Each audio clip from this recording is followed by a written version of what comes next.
Rhys, first time I think we've had a chance to speak to you since the news regarding your contract. I mean, how much of a relief was that? What is the feeling after what's been a sort of a torrid time for yourself over the last 12 months and more?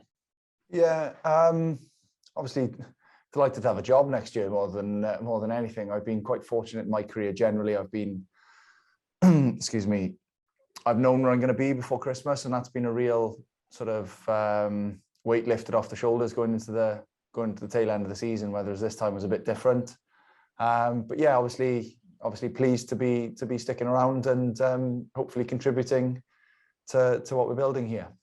Because there must have been a time where you're thinking, you know, I mean, you last played prior to this season. That Wales game against Scotland's a long while ago. You know, there must have been some tough moments. Yeah, I mean, ultimately you can have the best agent in the world, but if you're not on the field doing the business, it's very difficult to sell yourself, isn't it? So fortunately for me, getting on the field came at a good time with regards to that. So yeah, it's been a frustrating period of time for me. Certainly, I hadn't anticipated being injured and picking up as many niggles as I did. But there we are. That's how it goes. And hopefully, you know, touch wood, I've got them all out the way in one very long go. And as I said, looking forward to being back on the field and contributing to what we're doing here. Because you had the concussion issue, obviously, you were about to come back, and then I think it was last year, wasn't it? Oh my goodness! And then there's been a catalogue of soft tissue injuries, and that's been the real frustrating thing is that I've been ready to go from a point of view that I have been mentally on the field for a long time in terms of that I've been willing to be out there and all the rest of it. It's just been a case that my body has sort of got in the way at times. Well, most of the time, actually. You know, and they've sort of come at a really frustrating point where, you know, you're a couple of days off getting on the field. You've been named in the team on a Monday, Tuesday in the week, and then, you know, in a Thursday session or a captain's run or whatever it is, you pick up a niggle and it sets you back. So, yeah, it's been I wouldn't say an easy period to live with me, certainly, or to be around me for a period of time. But there we are, we're there now, and hopefully, I've been ready to go since, goodness me, the middle of October, November. Played 2 development games for the club, and then every game got cancelled after that. It was really frustrating. You felt like, okay, we found a bit of fitness here, and I think I trained something like 13 weeks on the bounce, and there was no games. It was incredibly frustrating, but you know, the games are hopefully going to come thick and fast now, and I can stay on the field and contribute, as I say. Dwayne was just on saying that it's been, as you mentioned, a frustrating season, mixed bag, what with COVID, South Africa. You know, it's a new management team that have come in. Is there a sense it's going to take this season, not I won't use write off, but you know what I mean? It's going to take, you know, a few... Yeah, like inevitably things take time to bed in, don't they? And you know, we've been tweaking the way that we've been trying to play the game. There's a lot of boys who've come back, a lot of boys who've come back from injury and got themselves back in the team. And as you said, there's been a big turnover in the coaching staff. So inevitably these things take time to come together. And you know, there's elements of our game that we'd be pleased about, that we feel we're really growing, and there's elements that they're working hard to get better at on a weekly basis. And you know, it's not for lack of trying, that's for sure.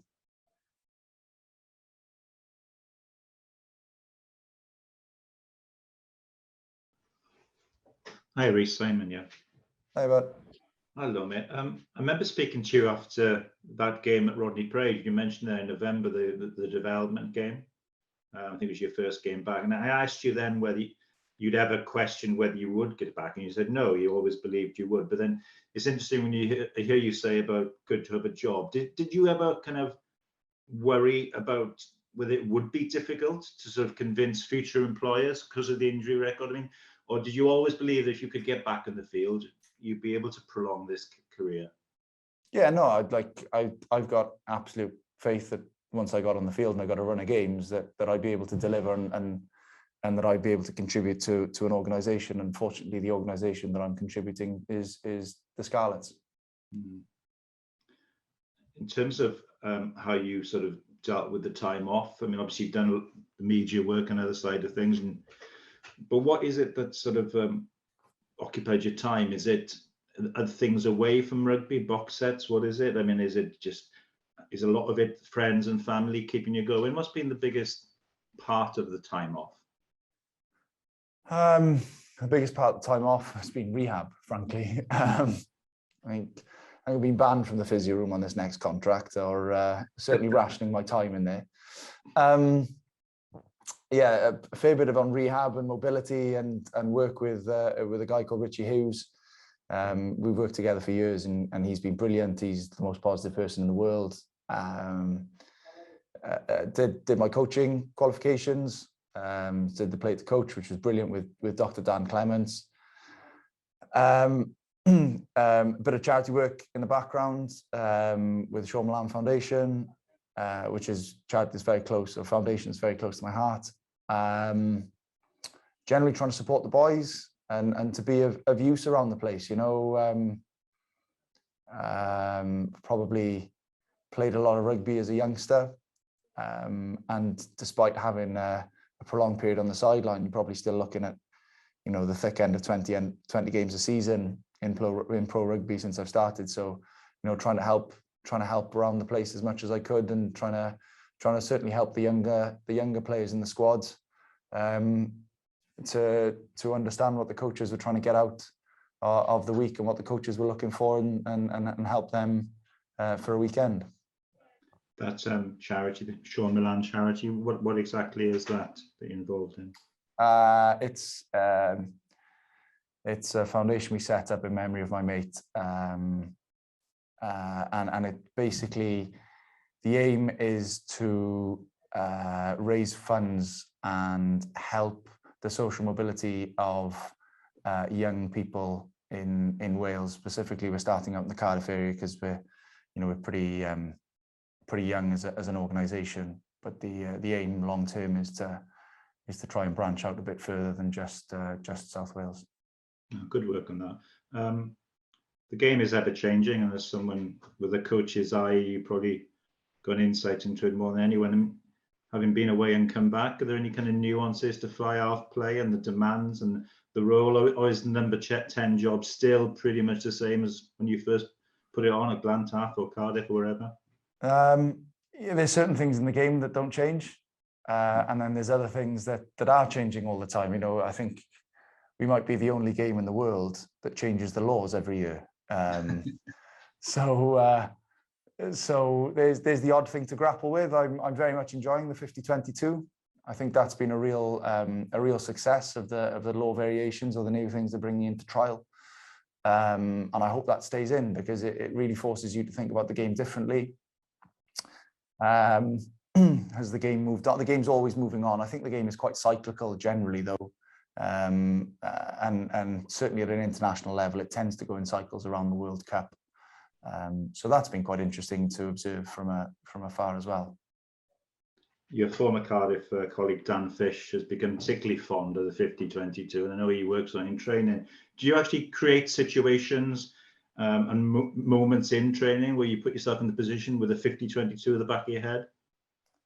I think, like, we'll always do a preview of what the opposition on the weekend, what their backfield looks like generally, and then you try and get the boys to replicate that if you're in the starting team, or if you're in the non-starting or the non-involved boys during the week. Then you know it's your responsibility to try and prep the boys as well as you can with that. As to, you know, you've always got to try and manage the backfield, and I think now that everybody understands the value of the 50-22, I think the game is becoming a bit more like chess with that backfield, where you've got to try and shape the backfield in order to open up that opportunity. You know, you might get the odd freebie where on a counter-attack opportunity, they got one in the backfield and you can pick off a fair bit of space and roll it into touch. But generally, you know, I think people are cottoning on now to the advantage you can gain with that rule and are making it more and more difficult through phases to find that space. Lastly for me, Rhys, I mean, I know from a young age, you're someone, rugby was such a passion, you love the sport. Did that ever fade at all with the injury situation, or has it actually come out the other end now that because of those injuries, you're actually enjoying it and relishing it all the more now? Yeah, I think that's a fair question. I think I'd say I appreciate it a lot more now, and I appreciate the match day nerves a lot more. They used to be something that not that I used to dread the match day nerves, but it was almost like I almost appreciate the match day nerves, knowing that at some point that they won't be there anymore, and that buzz will have to be replaced by something else. And did I lose love for the game? I got frustrated with the game, that's for sure. But I think, if I wasn't playing, I'd be coaching, or I'd be involved in the game in some capacity, and I tried to stay in the game in some capacity when I was frustratingly on the sideline. So yeah, some days the game doesn't love you quite as much as you love it, I think is the best way to put that. Hi, Rhys, just a couple more. If I could go back to the coaching side of it a little bit. What was now you're back playing and finally fit again. It's going to be quite a while, hopefully, before you go into the coaching side. But what was it that you're working on with Dan Clements in particular in terms of your development for that? So Dan runs the player to coach course with the union. So I think it's more. I really enjoyed the course first and foremost. I thought it was a really, really worthwhile and enjoyable year that we had, and it's a lot around understanding coaching rather than there's if you're on the course, there's an accepted level of understanding of the technical and tactical nuances of the game. It's more around, well, how do you structure training, how do you coach, and how you develop your coaching, and how that changes based on whether or not who you're coaching or what you're coaching, or where are you in the coaching ladder in terms of if your job is, for example, the contact area, or if your job is the head coach or the director of rugby, the amount that you coach and what you coach and the detail around that changes. So just more an understanding of how you go about that. And I know when you were playing, you were coaching the likes of the Glantad junior sides and stuff, weren't you? What in this period where you've had more time, have you got involved with anyone else? So I did a bit. I did a bit with when I was coming back from my shoulder injury with Josh Phillips, our Academy 10 here at the Scarlets. He was at Glantad. So when I was doing like shorter days of rehab, Brad Moore buddied me up with Josh, and we'd kick on a Friday afternoon. Pre-season and the early part of the season, I was down doing a bit with the Cardiff Quins, which was brilliant, and I really enjoyed that. But unfortunately, due to COVID and injuries and playing, time has been a bit more difficult. Free time has been a bit more difficult to come by. So I haven't got down there as much as I would have liked to in the past couple of months, really. But something I've definitely enjoyed. Okay, good luck with it. Hopefully you won't have time for it for a while to come. Thanks. Alla I wneud cwbl yn Gymraeg, dy ti, Rhys? Yep. Tro gynta ni gael cyfle i siarad y ti ers y newyddion bod ti di ymrwymo i'r Scarlets am y tymor hir. Beth am y newyddion yna? Pa mor falch i ti? Ie, falch i fod yn aros mlaen yma. O'n i'n benderfyniad mawr i adael Caerdydd 6 mlynedd yn ôl. Ond chi bod, wi wedi mwynhau bob eiliad lawr yma. Wi'n mwynhau bob eiliad bach yn fwy na lleill, neu rhai eiliadau bach yn fwy na lleill yn amlwg, ond mae wedi bod yn 6 mlynedd da, a wi'n falch bod hynny'n parhau. Mae'r flwyddyn ddiwetha yn amlwg, dwi ddim yn gyfrinach, wedi bod yn anodd gyda'r holl anafiadau a meddwl bod ti'n dod nôl, wedyn mae'n anaf arall wedi digwydd. Dwi'n siŵr yn ddigon naturiol oedd na ddyddiau di ar y degau. Fi'n credu bod hwnna'n deg i weid. A fi'n credu y rhwystredigaeth mwyaf oedd codi'r anafiadau bach nigli yma just wrth bod fi ar fi'n dod nôl ar y ca, chi bod. O'n i fod dod nôl i war y Connacht mas fan hyn tymor diwetha, chwarae ar, oedd hi'n gêm nos lun, a wedyn bore dydd Sadwrn yn codi anaf, just yn plygu lawr i godi pas, fel fi wedi plygu godi nifer y passes dros blynyddoedd, ond na fel mae'n mynd, felly nhw oedd y dirnodau mwy rhwystredig, mwy na dim byd. Meddwl bod fi mor agos i fod yn ôl ar y can wedyn deall fyddai rhyw 6-8 wythnos. Ond na ni, gobeithio wedi cael bob un o'r anafiadau hynny am y dyfodol agos y beth mas o'r ffordd mewn un hit fel petai. Oedd na demtasiwn i symud ymlaen, hynny yw, fyddai'n ddigon ddealladwy bod chwaraewr yn edrych ar ôl i yrfa fel petai, neu wastad y Scarlets oedd ei ti? Na, fi'n credu mae pawb wastad eisiau gwneud y penderfyniad gorau maen nhw'n gallu gyda yr holl wybodaeth sydd ar gael, ac felly mwyn wneud y penderfyniad cywir, cytbwys, fi'n credu, ges i look ar gwahanol lefydd a gath gwahanol lefydd look arna i, ond mi'n falch iawn, yn y pen draw, mae gyda'r Scarlets fyddai'n aros.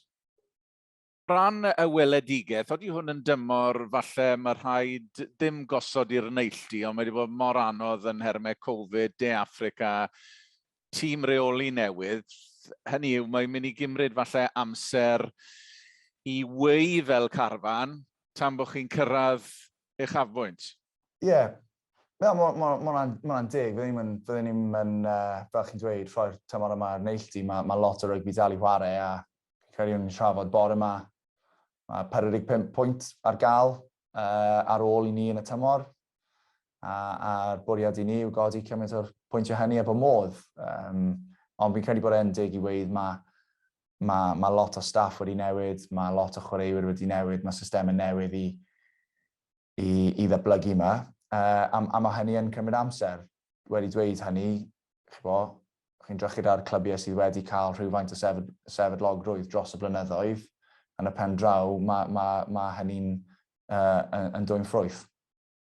A just yn ola, nid fydde ti moyn ail greu cyfnod diweddar o gwbl, ond ti'n meddwl mewn ffordd o dywe wedi bod o fydd, o dywe wedi dy gryfhau di, ac o dywe wedi agor dy lygad i opsiynau eraill?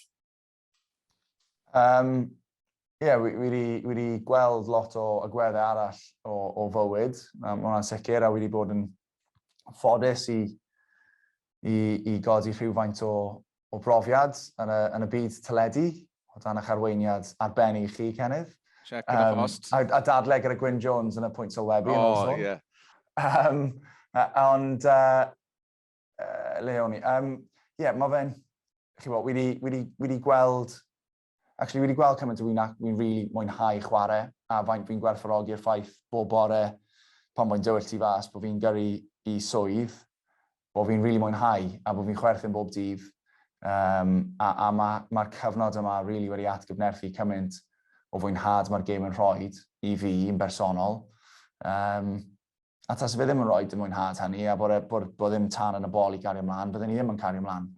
Ond mae fe'n ar hyn o bryd, gweitha y profiadau allgyrsiol, os licwch chi, wedi cael dros y 19 mis diwetha. Brilliant, as usual. Ti'n gwybod ble mae hwn yn mynd i redeg, so you know where your bread is buttered.